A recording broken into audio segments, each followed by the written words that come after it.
jechuun bimaa guutamee jira siif ajajameetiin jira jechuudha. Sigale Allahumma jechuun yaa Allah jechuudha. Afaan Arabiffaatiin ammoo Oromiffarratti nama Rabbiif ajajamu jechuudha. Amma Ingiliffarra osoo fiddeetii Ingiliffarratti bar afaan Muslima jedhu kana afaan wetee kan jarri nama Rabbi subhanahu wa ta'ala ajajamu. Nama Rabbiin tokko jedhee Nabiyyi Muhammad tole ergama Rabbi jedhee nabiyyoota kaawwanitti hidhamanii Rabbiif ajajamu jechuudha. Ajaja nabiyyootaati waan dhufe.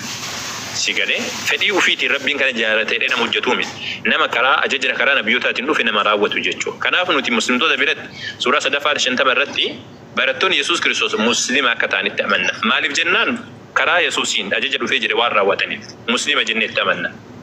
Sigale jarriyyuu washhad bi'annana muslimuun nuti akka muslimtoota ta'anii ragaa nu bahe jedhanii jedha Rabbi wayita nutti himu. Nuti bira jiraannee miti Rabbitu nutti hima malee. Kanaaf nuti Yesuusiin illee fakkeenya muslima jennaan barattoota isaati muslima jennaan warra jannataati jennaan. Warra Nabiyyi Muhammad qofaa miti kan Islaamummaa seenu. Warri duraallee seena Rabbiin subhanahu wa ta'ala warri duraallee seena Nabiyyillah Isaan Yesuus Kiristoos barattoonni isaadha barattoonni Muuseedha barattoonni Abrahaam warri Abrahaamitti amanu guutuun isaanii warri Nabiyyi Muhammad dura jiranii Islaamummaa keessatti Islaamummaa jennaan warra jannata seenu jennaan. Islaamummaan Quraana keessa hojjetiin jetteenu Rabbiin ajajamee jira Abrahaam Rabbiif ajajamee jira amantaa Rabbiif ajajamuudhaa qaban uumama namaatiin waan nama keessa jiru inni kun. Garuu ammoo amantii kiristaanaa fudhattee amantii Yahudaa fudhatte wantoonni kun waan guyyaa keessa argamte guutuun isaatu.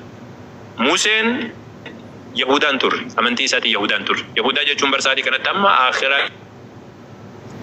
kan hin jirtu jedhanii amanan irra caalaan isaanii Yahudonni amma guyyaan qiyaamaa hin jiru jedhan du'aa ka'uun hin jiru jedhanii waakkatan Yesuus inuu mormaatiin turan saduuqota akka jedhanii Yesuus mormaa turan macaafa keessatti Maatewos 19 yoo dhaite du'aa ka'uun hin jiru jedhanii mormaatiin ture Yesuus inuu garuu Museen du'aa ka'uun hin jiru jedhee barsiisee jira Musee fi Yesuus wal labanii meenaaf hime Museen ifeenyu meenaaf hime jira Musee fi Yesuus barsiisa garagara barsiisanii fakkeenyaaf amma warri Yahudonni gaafsan Musee hordofna jedhan maal jedhan dubbatan du'aa ka'uun hin jiru jedhanii waakkatan Museen amma du'aa ka'uun akka jiru barsiisanii karaa Museen dubbateera Yesuus kana barbaadamte waakas amma siigan kanaafuu amma du'aa ka'uun hin jiru jedhanii Yahudonni hin barsiisan du'aa ka'uun hin jiru jedhanii Yesuus karaa ture muslimtoonni ammoo du'aa ka'uun hin jiru jennee aman nabiyyoota tuuyyuu dogongore osoo hin taane warra Musee boodaan dhufe tuuyyuu dogongore karaa irraa maqe Yahudummaa ofii isaaniitu uummatanii waan Museen barsiisee dhiisanii karaa fedha ofiidhaa deeman. Kanammoo macaafa keessa yoo seentee dubbisteetiin jette seenaa Israa'el keessatti arguu dandeessi. Kiristaanummaan illee akkasuma. Yesuus Kiristoos karaa tokko qofaa jecha. Sunis maalidha? Rabbiif ajajamuudha. Inni illee Rabbiif bulee Rabbiif ajajamaatiin ture. Namni na jaalatu abboomota koo eega jedhe namni na jaalatu hojii an hojjeta jedhe malee ana waaqessan jedhe. Hojii an hojjetaa jedhe. Namni ana jaalatu hojii an hojjeta jedhe malee ana waaqessan jedhe. Sigale hojii an hojjetaa jedhe Yesuus Kiristoos yoo an sagadeen sagadaa eenyu sagadaa Rabbiidhaaf abbaan keessanuu tokko nama akka abbaatti waaqa lafarratti waaqa hin kadhatinaa jedhe abbaan keessanuu tokko inni isa waaqarraatii jedhe abbaa kootiif abbaa keessanii gara waaqayyo kootiif waaqayyo keessanii akkana jechuun Yesuus Kiristoos Rabbiin qabaa jechuudha. Rabbiin kadhachaa ture waaqayyoon kadhachaa bulee jedha Luqaas 10:12 irratti halkan guutuu waaqayyoon kadhachaa bulee jedha. Isi yemmuu kadhattan akkana jedhaa jedhe barsiisadhaan akkaataatti boonna jedha. Yemmuu kadhattan yaa abbaa keenya isa waaqarra jirtu abbaa keenya jedha kadhadhaa jedhe. Ulfinni kee waaqarratti akkuma ta'e lafarratti isaa ta'u macaafa keessa jira beekaa. Yeroo kadhatan Rabbiin akka kadhatamu. Maal jedhe Yesuus Kiristoos boqonnaa 5 irratti akkaataa kadhannaadha yoo himu maal jedhetti dubbata isi yemmuu kadhattan mana keessan cufadhaati akka namni isin dhaggeettan iyyinaati kadhadhaa jedhe. Yoo isin akkasi kadhatta abbaan keessan inni waaqarra isiniif hin dhagaa jedhe. Boqonnaa 7:11 irratti illee akkasuma dubbata abbaan keessan inni waaqarraa warra isa kadhataniif waan gaggaarii hin kennaa jedhe dubbata. Anatu kennan jenne laal. An abbaa isiniif nan kadhadhaa akka inni isa isiniif dubbatu isiniif kennuufi jedha. Rabbiin nan kadhadhaa jedha. Digalee Rabbiin nan kadhadhaa jedhee dubbate malee Yesuus Kiristoos ana kadhadhaa anatu isinii kennaa ana kadhadhaa jenne. Maqaa isaatiin kadhachuu jechuun ammoo karaa Yesuusiin fakkeenyaaf maqaa isaatiin kadhachuu jechuun nutuu yoo Nabiyyi Muhammadin alayhi salaam maqaa isaatiin maqaa Nabiyyi Muhammadin alayhi salaam kadhachuu jechuun yaa Rabbi Nabiyyi Muhammad tole jennee jirra yaa Rabbi waan akkana nu godhi jenna. Quraana keessa jira beeki wanni kun.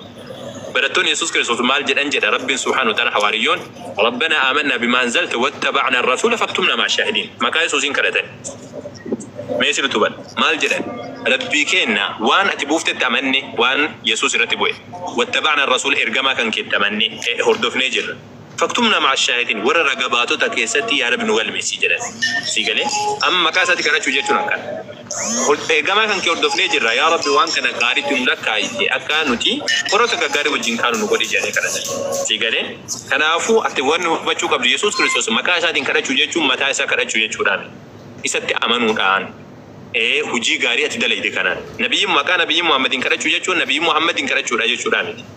yaa rabbi nabiyyi Muhammad alayhi wasallam tole jennee jirra.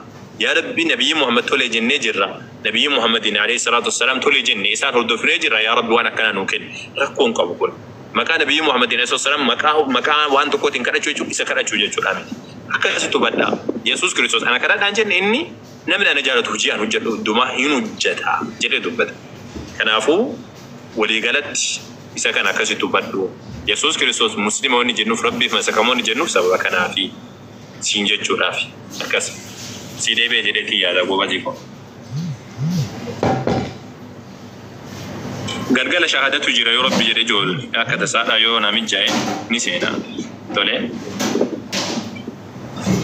nyaanni har'as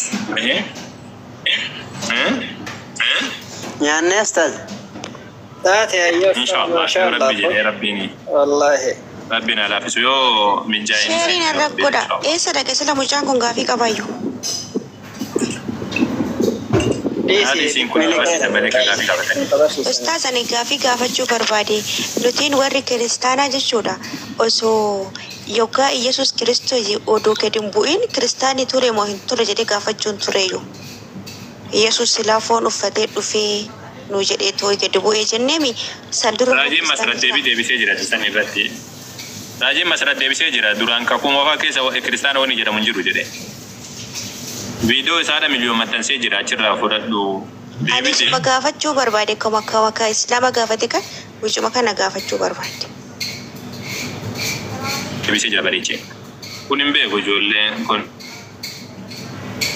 maal beeka nuti eega dhalannee raajiin masrat deebiseetiin jira kakuu moofaa keessa kiristaan hin jiru jedhe dubartiin bultii 80 kiristinnaa kaati dhiirti bultii 40 kiristinnaa kaati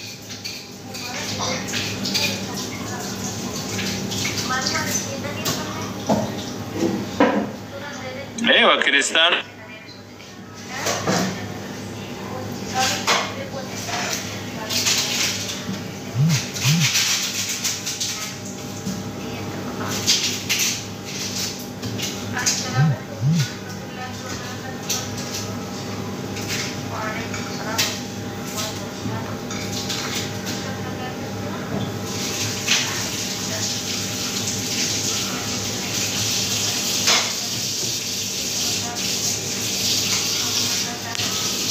أستاذني ملك علي جلان قبل الفتح جرته أستاذ أبو معاذ من جرى اتفا صلاتين إن شاء الله أي صلاتي كنت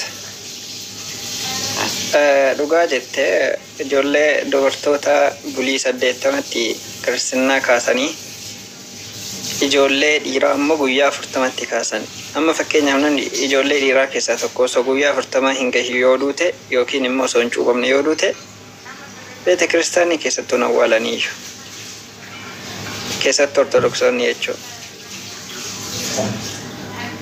Maaliif